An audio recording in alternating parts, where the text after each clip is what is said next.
Today, we have the pleasure to talk to Margaret Cerullo, a professor of sociology at Hampshire College and a member of the Lightning Collective, or Colectivo Relámpago, a translators collective of Zapatista solidarity activists based in Amherst, Massachusetts, which recently published the book Zapatista Stories for Dreaming Another World by Subcomandante Marcos.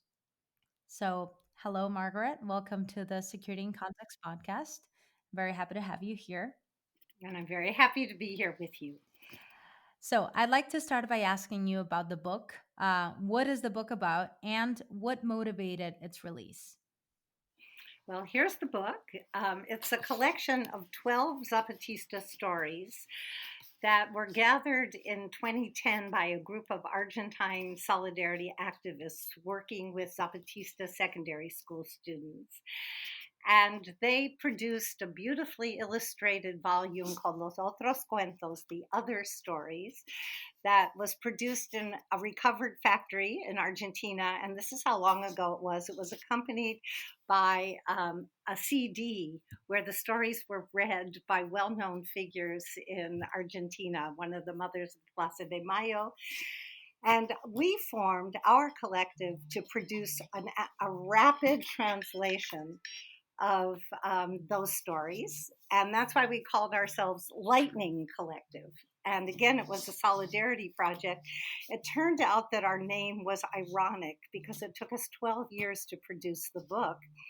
Why? Because we began to investigate the context of each one of the stories, and that made them infinitely more interesting to us as we discovered the way in which each one of them, though extremely poetic and really they can certainly stand on their own, they were also political interventions, and that's what we wanted to capture with our commentaries. So that, and as I said, they're very layered, so we were always discovering something new, and then the collective grew and shrank and grew, and I think we didn't want it to end, so we kept inventing new things that we should investigate. And the book came out last year, and it turned out to be timely. We worried about whether it would be useful at all after so much time. And it turned out that in 2021, in the midst of the pandemic, in what seemed like a fit of madness, the Zapatistas decided to launch the first leg of a 5-continent expedition and set off for Europe in 2021, 500 years after the conquistadores had left Madrid for Chiapas. And their That's where I plan was, am right now. to reverse the conquest. Yes. And, and in fact, there's a film about the European voyage that is just being released in Mexico called La Montaña. So everybody should look for it. Anyway, so it just turned out that in 2021, the Zapatistas were again in the news of the alternative media, at least the left and progressive forces. So people were again asking, who are the Zapatistas, or if they had known of them, you mean they're still alive almost 30 years after the uprising of 1994? So the book entered, ironically, as I said, it entered in a very good moment. So that's the story of Zapatista Stories for Dreaming Another World. I would like to ask you about the movement. What sets Zapatismo apart from other revolutionary political movements, both in terms of their philosophy and also of their way of organizing, their internal organization? Uh-huh. Well, I think you yourself called attention to some of the key Zapatista notions. Caminar preguntando, which is we walk by asking questions, and the notion of the encuentro or encounter dialogue, as well as learning from and listening to those from below and to the left. So I'll address each of those three kind of core Zapatista ideas or principles. And the first is this wonderful notion of caminar preguntando. We walk by asking questions. And what that means is that the shape of the struggle, its demands, its goals are not and cannot be, must not be set in advance, but they have to be shaped by those that one encounters in struggle along the way. So that's the idea of caminar preguntando. We advance by asking questions. And I think that undermines a lot of the rigidity of traditional sort of revolutionary movements, which thought they knew what the goal was, what the destination was, and pretty much how to get there. And so central to that idea of caminar preguntando is the encuentro. And Zapatismo has been characterized over the nearly 30 years of its existence by constant encuentros or meetings that they've called under the most inauspicious, unlikely circumstances in Chiapas, where they've invited people who were in solidarity with their movement in Mexico, throughout the world. And as they said about one of their encounters, they even invited intergalactic visitors. So over and over again, they've called people together in Chiapas to discuss how they were experiencing the neoliberal onslaught and how they were going to organize themselves. Again, the Zapatistas never moved in their trip to Europe. They didn't go to teach the Europeans how to organize, but to hear and listen from them about what they were facing and how they were organizing. So that notion of the encuentro as what constructs a we that will struggle together. So that's another central. And the Zapatistas, as I've said, they've had encounters of women, artists, scientists, all sorts of people in Chiapas. They had a little school where they invited people to come and live with Zapatista families for a week and learn what their movement meant, looked like, felt like on the ground. So the encuentro has been very important.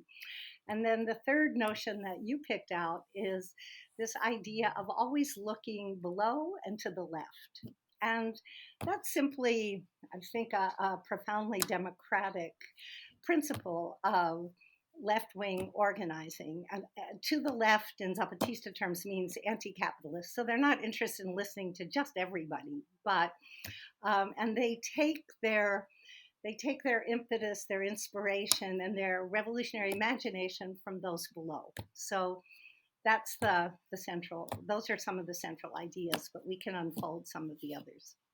I did forget mentioning, all these three terms that I did mention to you before this conversation. But yeah, I also think, something that I appreciate is all the, knowing Spanish, being Spanish my first language, the different meanings that it could have, right? So caminar preguntando, initially, I was thinking not of like walking while listening. I was thinking of walking while listening, not walking by listening. So it is also beautiful to be able to see all these different meanings. And I think you and the Lightning Collective did a great job, finding what they really mean by that, even when it can be interpreted in many different ways. Going back to the book, I would like to know more about the role that storytelling has played in the development and in the growth of the Zapatista movement. How did storytelling become such a crucial tool to the Zapatistas, and in which ways has it served the movement?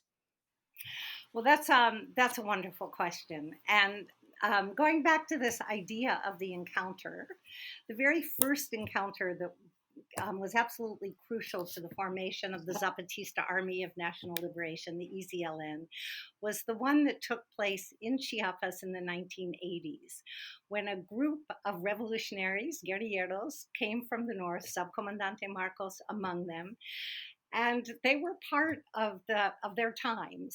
They were a guerrillero formed in the image or with the inspiration of Che Guevara, and they were these guerrilla movements were existing all over Latin America at that point. They were fighting civil wars in El Salvador and Guatemala, and of course Nicaragua.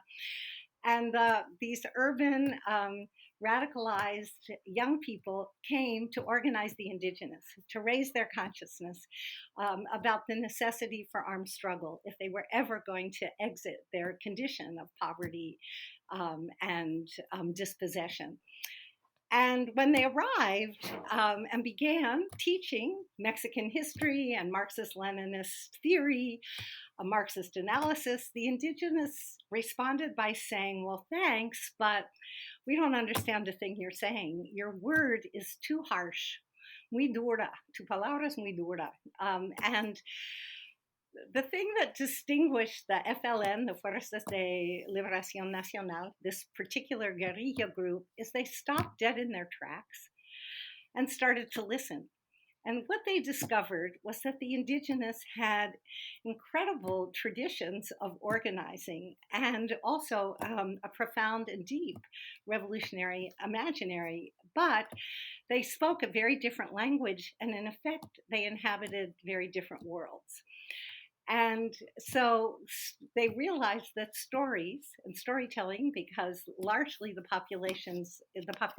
indigenous population in Chiapas was illiterate, that storytelling was a crucial way in which people communicated not only their political ideas and experiences of organizing, but their entire history as a people in resistance to 500 years of colonial domination. And in fact, that in the communities, there were people who were designated as libros parlantes, walking books, and the elders were charged with telling the history of their communities.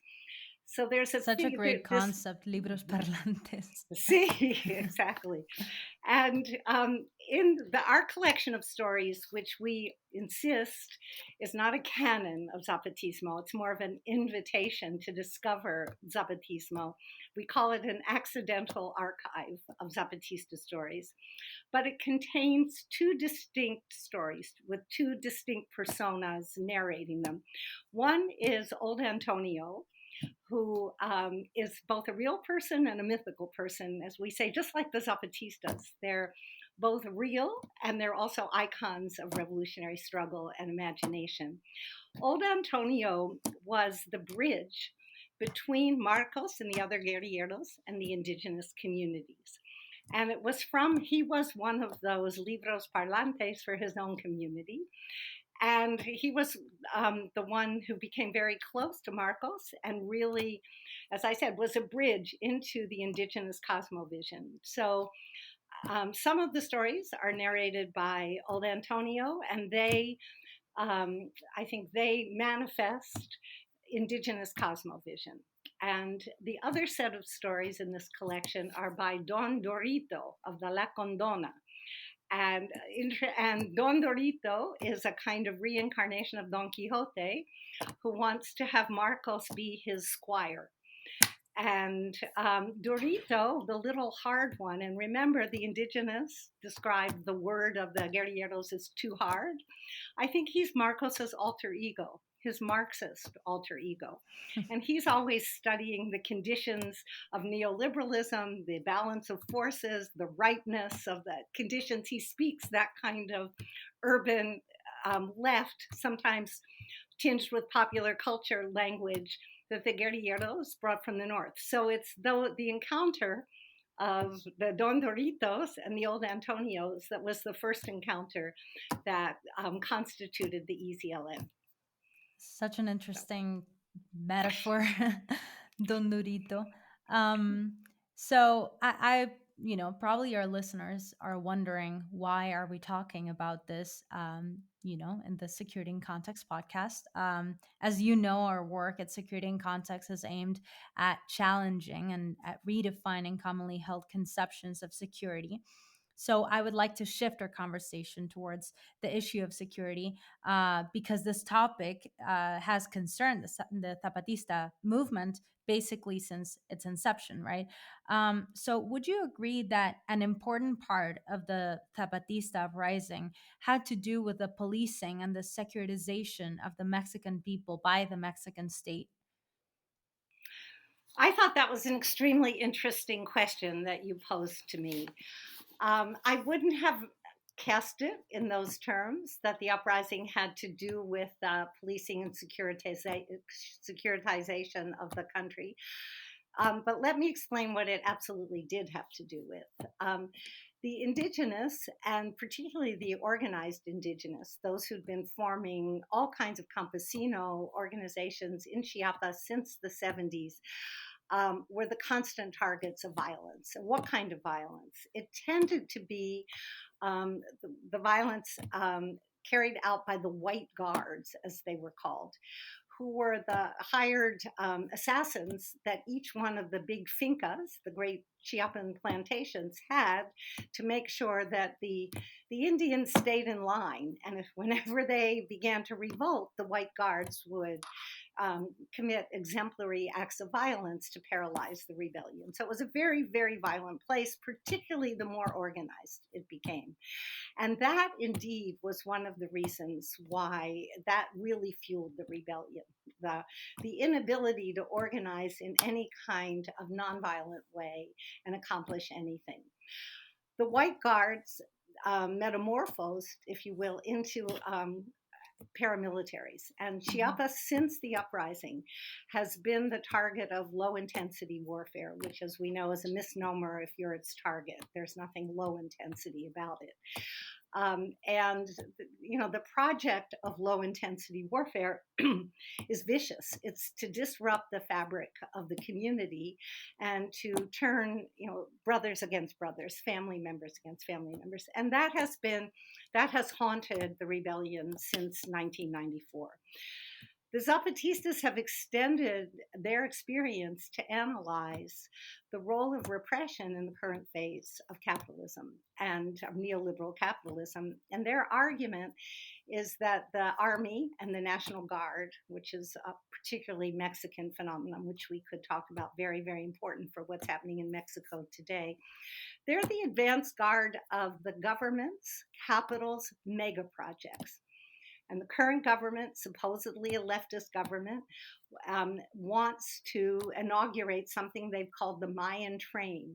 What is the Mayan Train? The idea is to turn all the Mayan territories of the Yucatan and Chiapas into a great, I don't know, you could say a new Cancun or Acapulco. That is to say, a giant tourist venture that will bring 500,000 tourists every year on this train. Well, in order to be able to accomplish that project, it involves complete dispossession of the indigenous peoples who happen to be in their way. And as far as the Zapatistas are concerned, that means constant militarism, securitization, and violence. So definitely that's something that they're, and they also have denounced the use of the National Guard, which is a military force,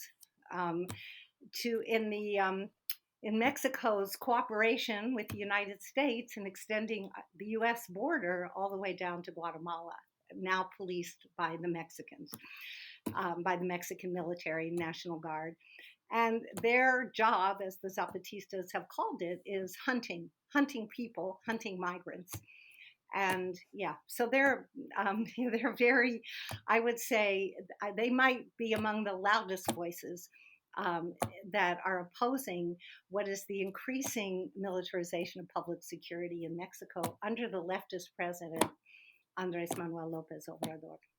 So yes. Thanks for sharing all of that information, Margaret. I actually wanted to ask you if I know because I've had the chance to read the book, that there are some stories in the book that do have to do with this issue of security. So I wanted to ask you if you could share one with us that maybe illustrates this issue further, but in a different language, in the language of Old Antonio. Exactly. I would love to. And there are several that I debated, but I think you and I agreed this is one of our favorites. And so I'm going to read the story of the little mouse and the little cat. August 7th, 1995. Once upon a time, there was a little mouse who was very hungry and wanted to eat a little bit of cheese that was in the little kitchen of the little house. So the little mouse marched right up to the little kitchen to grab the little bit of cheese, but as it happened, a little cat appeared in front of him, and the little mouse got very frightened and ran away and couldn't get to the little bit of cheese in the little kitchen. So the little mouse thought for some time about how to get the little bit of cheese in the little kitchen, and he came up with this. I know, I'll put out a saucer of milk and the little cat will drink it right up because little cats really like milk. And then when the little cat is drinking his little saucer of milk and isn't paying attention, I'll go into the little kitchen and grab the little bit of cheese and gobble it down. What a great idea, gloated the little mouse. So the little mouse left to go look for a little bit of milk, but as it happened, the milk was in the little kitchen. And when the little mouse tried to go to the little kitchen, the little cat appeared in front of him, and the little mouse got very frightened and ran away and couldn't get to the milk. The little mouse thought for some time about how he could get the milk in the little kitchen, and he came up with this. I know, I'll throw a little bit of fish really far away, and the little cat will run to eat the little fish because little cats really like eating little fish. Then, when the little cat is eating his little fish and isn't paying attention, I'll go to the little kitchen and get the milk and put it in the little saucer. And when the little cat is drinking the milk and isn't paying attention, I'll go to the little kitchen and grab the little bit of cheese and gobble it down. What a great idea, gloated the little mouse. So the little mouse went to look for a little fish, but as it happened, the fish was in the little kitchen. And when the little mouse tried to go to the little kitchen, the little cat appeared in front of him, and the little mouse got very frightened and ran away and couldn't get the little fish. And so the little mouse saw that the little cheese he wanted, the milk, and the little fish were all in the little kitchen, and he couldn't get there because the little cat wouldn't let him. And so the little mouse said, "Ya basta, enough," and grabbed a machine gun and riddled the little cat with bullets and hurried to the little kitchen and found that the fish, the milk, and the cheese had all gone bad and could no longer be eaten. The little mouse then went back to where the little cat was lying and chopped up his body and made a huge barbecue and then invited over all of his little friends, and they had a party and ate barbecued cat and sang and danced and lived very happily. That is when history began. So that's quite a story. And I imagine that readers, as we are, were very surprised by the ending. So, how did we interpret that story? As I mentioned, it was published in August of 1995. And August was a horrible year. 1995 was a horrible year for the Zapatistas. They were dealing with the government of Ernesto Zedillo, and he kept a public posture of negotiations on the one hand, while he pursued a scorched earth policy in Chiapas and actually sent the army to hunt down the Zapatista Comandancia and kill them all. So it was a really vicious time, and clearly what the soup is doing here is dramatizing this ridiculous game of cat and mouse that the Zapatistas were playing with the government. And the surprise ending, how do we interpret that? Well, twist. A plot, yes. Well, I thought, being the sort of literalist social scientist in our group, I said, well, it's obvious. It's a renewed justification for armed struggle. Negotiations are failing, and they're preparing their solidarity at friends for the fact that they may take up arms again. And they have no choice. But there's something else about the story. I mean, it's not a kind of, for these reasons, and because we've tried this, and because we tried that, and the government responded this way, therefore we have decided again. No, it's obviously, it's cartoonish, and then there's that surprise ending. And so what we came to conclude was, yes, maybe it's a renewed justification for armed struggle, but it's also the Zapatistas' kind of self-deprecating self-representation. Are we, they seem to be asking themselves and us, are we heroes of an epic struggle against neoliberalism, or are we cartoon characters? And that kind of sort of self-reflective, self-deprecating, anti-heroic character is something that completely distinguishes the Zapatistas from certainly any other guerrilla movement. And I would argue that that's deeply, well, I don't know, it's both, I suppose, the indigenous contribution and also the soup's own. The other thing, of course, is the last line. And, after they're roasting on the cat, and the story concludes that's when history began.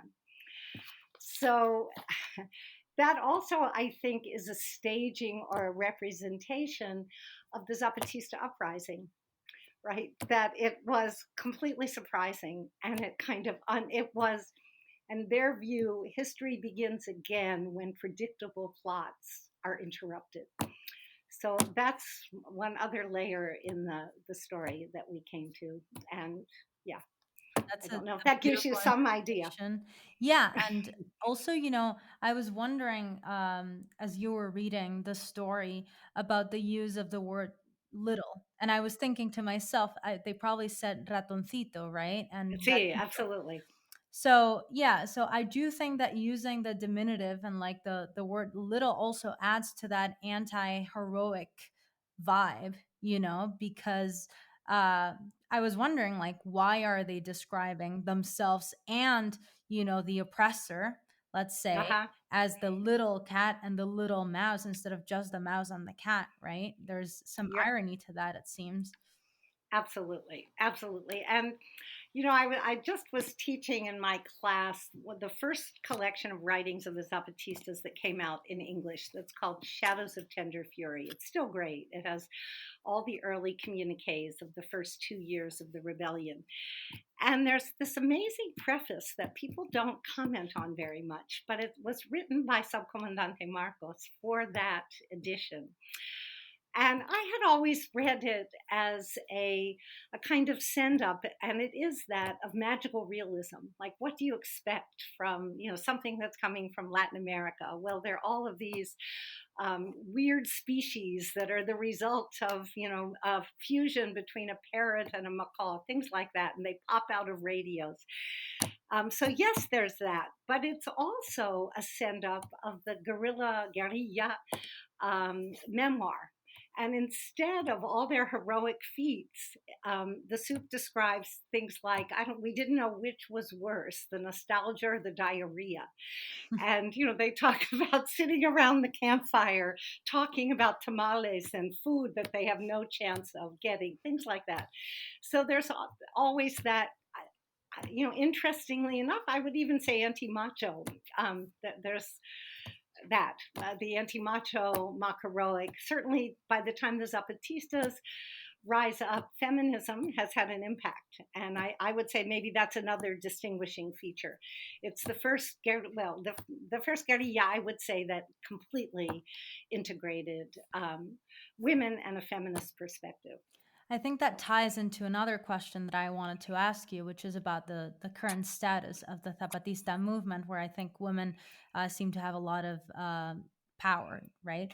So, how has the movement evolved over the course of its lifetime up until today? Well, I think the key turning point in the history post uprising is 2003, when the Zapatistas have definitively given up on the possibility of negotiating with what they call the bad government, which, as we said, continued to speak with forked tongues. And they declared, at that point, how many were there? I can never remember. They declared autonomous communities all over Chiapas on the land that they had occupied since 1994. And their framework for that was sin pedir permiso, without asking for permission. We don't need to ask permission to be free. And it was a way of saying, yes, we're not going to get anything from the state. We have to enact um, our own visions of freedom. And so that's what they've been doing since 2003. So how many years is that? Almost 20 years of autonomy. And what is autonomy, and the declaration of the autonomous communities had two really major impulses. One was to withdraw the authority of the comandancia from the day-to-day running of the communities, because, as is true in all revolutionary struggles, that first generation of comandantes have enormous moral authority. I mean, if you think of the longevity of Fidel and Raul in Cuba, so they recognized that the comandancia was an anti-democratic force, and they had to be completely removed from the civil governance of the communities. So that was crucial to the autonomy project. And over the years, I mean, I've been going to Chiapas for, I don't know, 20 or 25 years, and always meeting with the juntas, the good governing councils, whom you always meet with when you enter a Zapatista community or if you're bringing students and paying their tuition. And what's been true over those years is that the juntas have become younger and they're almost all women. And they're all completely literate. And that wasn't true in the old days, right? Because schooling in Chiapas was so appalling. And so among the really dramatic achievements of autonomy has been an autonomous system of healthcare and of education through to secondary school, and they're talking about an autonomous university. That's their latest project. Um, what is autonomy is it's underlain by the idea that you can't fundamentally transform social relations of domination by decree, but only in practice. And so I would argue that the autonomy project is a grand cultural revolution to throw off, what revolutionary theorists have called the pyramids of petty tyrants, including, in the case of women, members of their own families and communities. And, the women say things like, how can we be free if the compañeros don't know how to make tortillas? and of course they do now, and they participate in childcare, and that is extraordinary, not just among the indigenous communities, but among any campesino communities in Mexico. I mean, I've seen men starve because their wives haven't gotten home in time to make their tortillas, like as if they made their own tortillas. All men should make tortillas, please. All men should make tortillas. So that's it. I mean, the autonomy project is an ongoing cultural revolution that is also central to the ability of the Zapatistas to continue to resist. And that's the miracle, that they have continued to live in resistance for almost 30 years now. And resistance means that they have, I mean, not completely, because let's face it, but they have been able to maintain cohesion in the face of low intensity warfare counterinsurgency, which attempts precisely to disrupt that cohesion. So yeah, that's where they are now. And I mean, this is what I was thinking about before this interview. They've been silent for a year. And the year before that was the voyage to Europe. So I just have to think they're preparing another initiative. I have no idea. Nobody knows what it is. And that is their way. I mean, they withdraw from the public spotlight for a year or 2 years. They hold consultations in all the Zapatista communities, which number, I've heard, up to 1,000 communities. And then they announce something else. So all I can say, I imagine to coincide with the 30th anniversary of the rebellion, which will be next January. It feels very refreshing, almost, in a world where everybody is constantly having to say what they think about things and there's no break. And Twitter is just, constantly like going on and on about every single topic. Everything that happens, you have to react to it like so quickly. And I think it's actually refreshing to see a movement where that's not the way of acting, and they don't let the very hectic, like frenetic way that people are doing politics these days affect them so much. So Absolutely. I think you've really landed. And there's a wonderful story that addresses that in the collection, which I'll just flag, the story of noise and silence.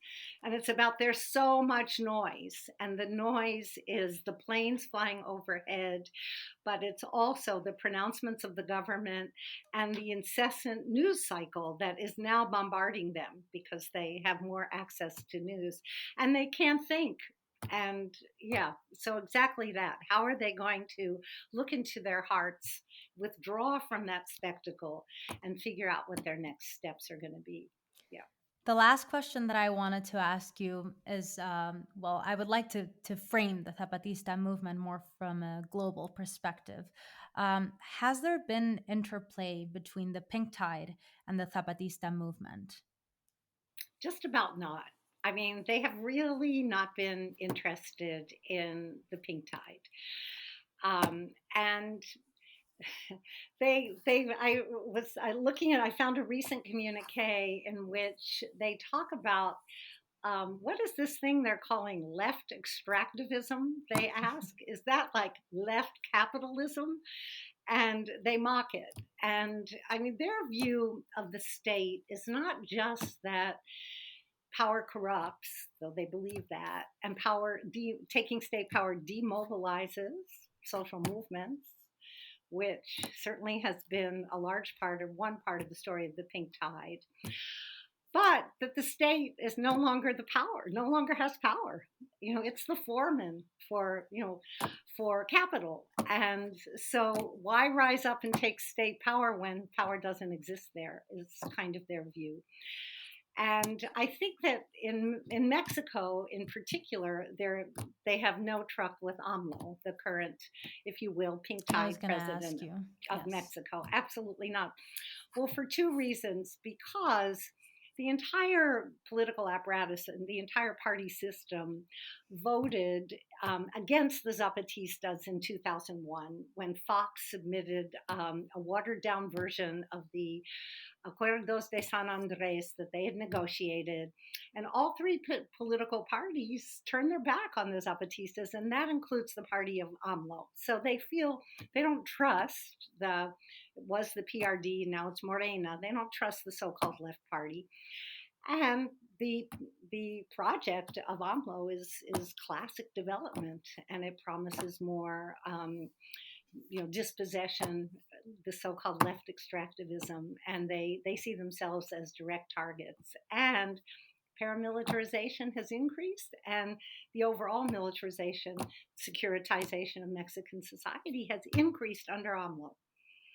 So I think, yeah, they're very suspicious, very suspicious. Well, I think this is a good time to end our conversation, but I did want to ask you if there's anything you would like to add before we wrap up. I guess the only thing is, shameless self-promotion. I mean, just to ask people to order the book from PM Press, and tell you that all proceeds will go to Zapatista communities, and they're very welcome. And thank you guys. It really made me have to think. It was very provocative, this interview. So thanks for inviting me. No, thank you for coming, and hopefully I can interview you again. It was very fun. Great. I really enjoyed listening to the stories. So I'm looking forward to rereading the stories in the book. And yeah, everybody should read this book. I completely agree with you. So thank you. That's not self-promotion. It's just promotion.